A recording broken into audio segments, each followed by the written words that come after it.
പ്രിയരെ, നോമ്പിൻ്റെ ധ്യാനങ്ങളിൽ 40-ാം ദിനത്തിൽ ധ്യാനത്തിന് ആധാരമായിരിക്കുന്ന വേദഭാഗം വിശുദ്ധ ലൂക്കോസിൻ്റെ സുവിശേഷം 15-ാം അധ്യായം 17 മുതൽ 24 വരെയുള്ള വേദവാക്യമാണ്.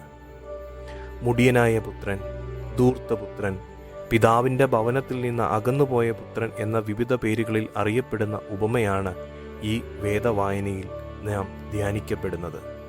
കർത്താവ് പറഞ്ഞ എല്ലാ ഉപമകളുടെയും കിരീടവും പുഷ്പവും എന്ന് വിശേഷിപ്പിക്കപ്പെടുന്ന ഉപമയാണ് ഇത്. ആത്മീയ കാര്യം വ്യക്തമാക്കുന്നതിനുള്ള ഒരു സാങ്കല്പിക കഥ എന്നതിൽ നിന്ന് ഈ ഉപമ നമ്മളോട് സംസാരിക്കുന്ന ചില കാര്യങ്ങളുണ്ട്. 3-ാം നൂറ്റാണ്ടിൽ നിലനിന്നിരുന്ന സാമൂഹിക അവസ്ഥകൾക്കും കാഴ്ചപ്പാടുകൾക്കും എതിരെ ചിന്തിക്കുന്ന, പാപികൾ എന്ന് കരുതി സമൂഹം മാറ്റി നിർത്തുന്ന പരീശന്മാരെയും ചുങ്കക്കാരെയും ചേർത്ത് പിടിക്കുന്ന യേശുവിനെ ഈ അധ്യായത്തിൻ്റെ തുടക്കത്തിൽ നമുക്ക് കാണുവാൻ സാധിക്കും. അതിനെതിരെ പിറുപിറുക്കുന്ന പരീശന്മാരെയും ശാസ്ത്രിമാരെയും നമുക്ക് കാണാം.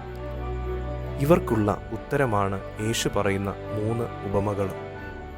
കാണാതെ പോയ ആടിനെ തിരികെ ലഭിച്ച ഉപമ, നഷ്ടമായ ഒരു വെള്ളി നാണയം തിരികെ ലഭിച്ച സ്ത്രീയുടെ ഉപമ, മാനസാന്തരപ്പെട്ട് തിരികെ വന്ന ഇന്ന് നാം ധ്യാനിക്കുന്ന ഇളയ മകൻ്റെ ഉപമയും ഈ നോമ്പ് ദിനത്തിൽ നമ്മളോട് സംസാരിക്കുന്നത് ഒന്നു തന്നെയാണ്. അവഗണിക്കപ്പെട്ടവരുടെയും മാറ്റി നിർത്തപ്പെട്ടവരുടെയും ഉയർത്തുപാട്ടാണ് ഈ ഉപമകൾ. നഷ്ടപ്പെട്ടവരുടെ വീണ്ടെടുപ്പാണ് ഇവിടെ ആഘോഷിക്കുന്നത്. ഇളയപുത്രൻ്റെ ജീവിതം നാം ധ്യാനിക്കുമ്പോൾ അവൻ്റെ ജീവിതയാത്ര നമുക്ക് ഇങ്ങനെ സംഗ്രഹിക്കാം. 1. പിതാവിൽ നിന്ന് എല്ലാ അനുഗ്രഹങ്ങളും വാങ്ങി പിതാവിൽ നിന്ന് ദൂരദേശത്തേക്ക് പോയ മകൻ. 2. ധൂർത്തനായി ജീവിച്ച് പിതാവിൽ നിന്ന് ലഭിച്ച സ്വത്തുക്കൾ സ്വന്തം സന്തോഷങ്ങൾക്ക് വേണ്ടി നശിപ്പിച്ച് കളഞ്ഞവൻ. 3. ദേശത്തുണ്ടായ കഠിന ക്ഷാമത്തിൽ ഞെരുക്കത്തിലായവൻ. 4. പന്നിക്കുഴിയിൽ എത്തിച്ചേർന്നതായിട്ടുള്ള ഇളയ മകൻ.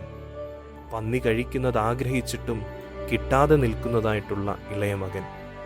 5. സുബോധമുണ്ടായ ഇളയ മകൻ.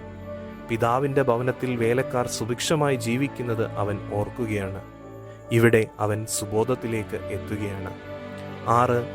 സുബോധം സ്മരണയിലേക്കും സ്മരണ തീരുമാനത്തിലേക്കും എത്തുന്നു.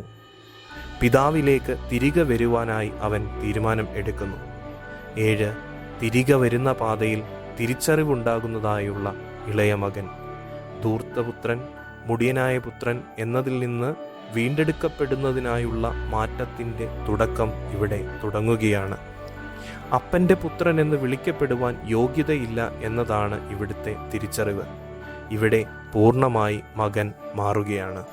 പ്രിയരെ, നാം കേട്ടു പരിചയിച്ച പേരുകളിൽ നിന്ന് വിഭിന്നമായി ധൂർത്തപുത്രൻ, മുടിയനായ പുത്രൻ, അകന്നുപോയ പുത്രൻ എന്നതിൽ നിന്നെല്ലാം വിഭിന്നമായി തിരികെ വന്ന, പശ്ചാത്തപിക്കപ്പെട്ട, സ്വയം തിരിച്ചറിഞ്ഞ പുത്രനിലേക്ക് ഇളയ മകൻ മാറുകയാണ്.